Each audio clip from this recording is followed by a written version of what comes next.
may itim, laki ng ilong. Babae rin, lalaki ng ilong. Ayun, nakabukol. Mga 5 babae pa ito ah. Ayun oh, double door. Na may, ayun oh, mga 5 oh. Waiting area. Tingin ko dito, maganda pa yung kulay. Laki rin. Ang laki pa ng ilong. Makita nyo naman yung ulo pa lang ito, mukhang Jurassic na. Laki. Grabe, napakataas dito. Nakakalula. Uy, uy. Salamat, natapos din yung mga customer mga 5 dahil nga dahil bumibili. Di pa mahulog. Dahil nga maraming bumibili kanina takal muna tayo. Kasi may gusto akong silipin mga 5 dahil yung isang tropa peps natin, taga Paniki. Paniki pa to layo.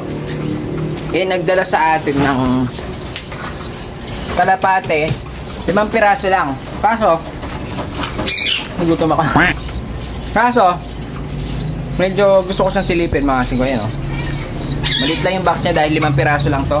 Kaso gusto ko siyang silipin dahil nga ang sabi niya sa akin, yung hen natin na yellow recessive mga 5, ito yon. Yung babae natin na hen mga 5 sa kanya pala daw galing. Sinabi niya sa akin kanina, kimikwento niya yung hen pala na yellow natin mga 5 sa kanya daw galing palang Paniki. Nakalimutan ko na rin kung paano ko nakakuha sa kanya. So yun, bali, kaya gusto ko kong silipin tong dala niya mga 5 ito. Kaya gusto kong silipin kaso mandaming customer, nagtatakal tayo. Ngayon lang tayo napakante, kaya gagawin natin sisilipin na natin tong dala niya. Dahil kung nagdala siya ng dilaw, baka magaganda rin ito. Diba? Ganun lang yun Logic mga 5. Kung maganda yung dilaw ng dinala niya, baka itong dala niya maganda rin. Silipin natin. Yun, bali, gagawin natin mga 5 aakit tayo sa Taiwan Loft na napakataas. Kahit tanghaling tapat na, napakainit. Kasi dahil ililipat na natin tong mga stencil natin na napaanak dun sa Taiwan Loft, lalagay natin para medyo mas makapagpag siya. Saka mas maganda dun, medyo maganda yung sikat ng araw dun. Baka mas mabilis siya mag-mold. Para makita na rin natin, mapagtabi natin yung una niyang kuya, yung unang anak sa pangatlong anak to. Mali, titingnan natin kung medyo may pagkakahawig sila. Pero sa tingin ko, pag nag-mold ito, baka mas maganda pa to. So ayun, gagawin natin kukunin natin to, itong dalawang to, at i-aakyat natin dun sa rooftop.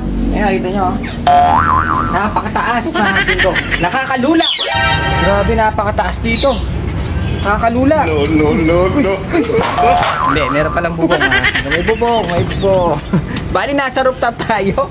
Eto, dala ko na nga yung ating mga stencil. At ilalagay na natin siya dito sa ating Taiwan Loft na may double door. Double door. Na may, ayun mga 5 waiting area. Naka-tiles pa yan Kasi pag nasa waiting area ka, dapat nasa tiles ka. Diba? Walang kabasa. So ayun mga 5. Bali, pinalipad na natin yung mga ibon natin para ayun sila di ba?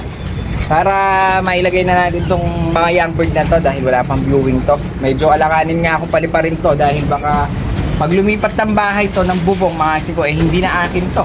Maraming void akit dyan. Ngayon lalagay natin dito. So bali, ito na yung young bird natin Napakaganda ng kulay talaga Ganda talaga ng kulay nila mga 5 Astig! Ngayon dito natin siya i-release sa loob. Sige, labas na. Ayaw lumabas. Mga young bird pa may mga ano pa siya mga 5, mga yellow. Ayan yung isang young bird natin. Labas ka na.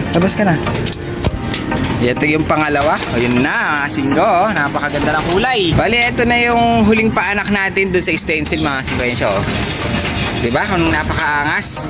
Ito yung kanyang nestmate. Napakaangas din. Para siyang checkered pero parang nag-i-stencil din. May marking siya mga 5. Ayan Ngayon, ito yung kapatid niyang unang anak mga 5. Ayan Sa tingin ko parang mas maganda ito.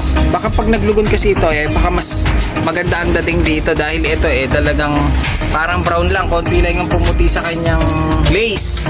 Pero ito mga 5 tingin ko bata pa lang medyo pumuputi na mga 5 yan. Kaya tingin ko mas maganda ito kumpara natin dito sa kanyang kuya. Ito yung pangalawang anak mga 5. Ito yung parang dan, konti lang yung naging markings niya Tapos ito na yung sumunod. Ito na yung sumunod, itong dalawang to mga 5, okay na. Medyo natatakot sa mga young bird natin, no? O yun, no? Dahil may bagong salta. Pero napakaganda, healthy. Ngayon, itong kuya niya mga singko, maganda yung markings niya. Kaso, kasalukuyang naglulugon pa rin nito. Hindi pa siya tapos maglugon dahil yung mga spotted niya sa buntot mga singko, nagpapalit siya ng full lace. Tingnan natin. Mga singko, ito yung una niyang buntot, hindi pa siya naglulugon. Ayan mga singko, pero yung nilulugon niya full lace na. Ayan, ito nalugon niya to, medyo nagpo-full lace siya, nabubuo. Ayun, buo na yung kanyang tinutubo. Pero ito yung una niya. Ito yung una niya. Ito yung young bird siya ganito. Pero nung habang naglulugon na siya, nagiging full lace na lahat. Kaya nag-iiba pa rin. Baka mamaya, pag yung nilugon na niya talaga lahat, baka mas gumanda pa. Kaso, pagtabihin natin, sa tingin ko talaga mas maganda ito. Itong anak. Yan yung pangalawang anak. Ayun, diba? Ang gaganda, ang lulupit ng mga inaanak ng ating stencil. Medyo nakakaipon tayo ng magaganda kada anak niya. Kaya parang medyo condition pa naman yung parents nila. Kaya parang ayoko pa siyang biyakin. Baka makapagpalabas pa ng isang ganito ulit. Pero pag nilabas niya sa susunod, ganito na lang. Doon medyo be-break na natin siya. Kasi medyo healthy pa naman. Malalaki din yung mga inakay, mga singko. So mablay lang tayo dito sa isa. Pero mukhang maganda rin. Ayun, pero mas maganda talaga to. Lupit! Nakadalawa na naman tayo. Jackpot. So ayan, silipin natin mga singko yung dala ni Tropa Bibs. Galing pang paniki ito. Ayun, para tayong may regalo nung kasal. Parang pangkasal, may ribbon pa mga singko. Silipin natin, 5 piraso lang to. Excited lang tayo dahil nga baka maganda. Dahil nga sa kanya daw galing yung dilaw. Kaya gagawin natin, sisilipin natin yung kanyang dala. Mabilisan lang to habang walang mga bumibili mga singko. Pagkakataon na natin tupahin.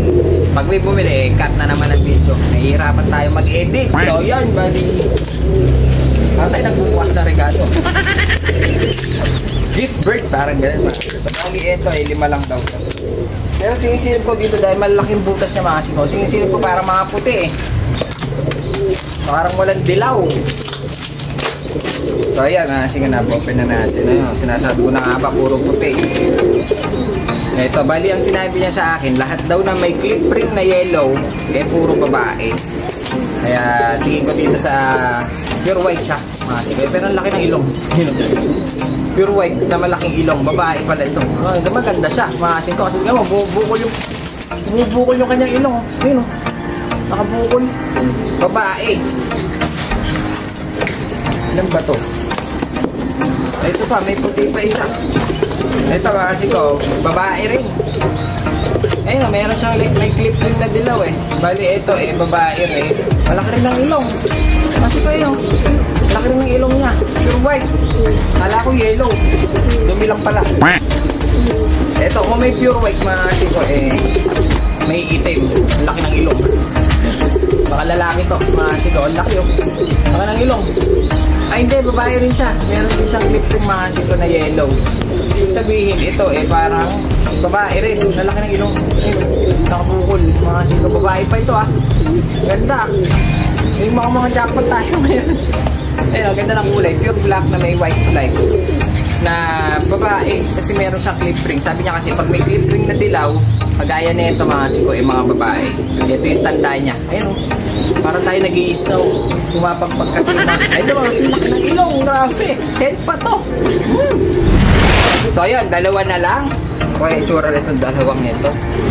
Pero pagaganda rin, malalaki ilong talaga. Ito, laki na ito. Grabe, laki na ito mga kasigo. Babae rin ito. Mga kasigo, may leg bend siya na yellow. Ibig sabihin, babae rin siya. Laki. Giant yata mga kalapati. Hindi ito pabit natin. Ayun Malaki din ang ilong niya pero maganda kulay. Ito yung black white, pero mas lamang lang ang puti. Pero babae rin, ang laki. Kasi ito, baka naka-cross ito ng mga homer o kaya mga carrier. Ang laki pero babae daw siya. 4 na babae. Baka 5 babae natin ito. So ayan, bali, isipin na natin yung pinakahuli. Maganda. Malaki rin, makasin ko. Tingin ko eto lalaki to. Kasi yung mukha niya mukhang mabangis. Mukhang nangangain. So ayan, bali ito kakita mas. Ito kasi makikita nyo naman, wala siyang clip na ano, na dilaw. Kaya tingin ko dito, maganda pa yung kulay. Ang laki rin. Ang laki pa na ilong. Ito mga kasi ko halos ng dinala niya, puro Borga. Pero maganda. Ito, maganda to. Laki nito. Ayun, makita nyo naman yung ulo pa lang nito, mukhang Jurassic na. Yung ilong niya halos bumubukol na. Laki ng ilong. Ganda ng kulay. Ayun o. Para siyang, ano pa tawag dito? Dito red bar Para siyang ano, tawag dito? Parang ash red, mga kasi ko ang kulay niya. Ayun, laki ng kalapati.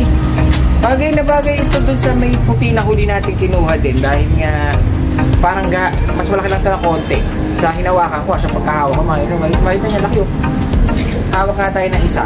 Ito, hawakan natin tong Archangel mga siko para makita natin yung size nila. Saka yung ulo nito ang laki. Pati ilong. Ito yung Archangel. Ito yung medyo karaniwan mga small breed mga siko yan. Ito naman yung tawag dito. Yung dala ng tropa pips natin galing sa Paniki. Ayun, laki. Ayun mga siko, laki. Oh, tingnan nyo ang diferensya. Kung gaano kalaki itong ating ano. Ayun Ayun, ang laki nito. Pati ulo, tingnan mo yung ulo naman. O, tingnan nyo naman yung ulo. Gaano kalaki itong dala ng tropa babes natin. Sa ilong na lang, ayun Medyo hawig sila ng ilong. Dahil yung ilong nitong ating Archangel mukhang mukhang paminta lang, mukhang paminta. Pero tingnan mo yung ilong naman nito, laki Grabe, ang ganda ng mga dala ng tropa babes natin. Lima lang siya, pero quality naman. Mga kung malalaki. Halos kung gusto nyo mag-breed ng mga large breed, pwede ito, pang display nyo dun sa bahay nyo. Mukhang mga higante. Ayun tingnan mo, laki na ulo mga siko, mukhang Jurassic.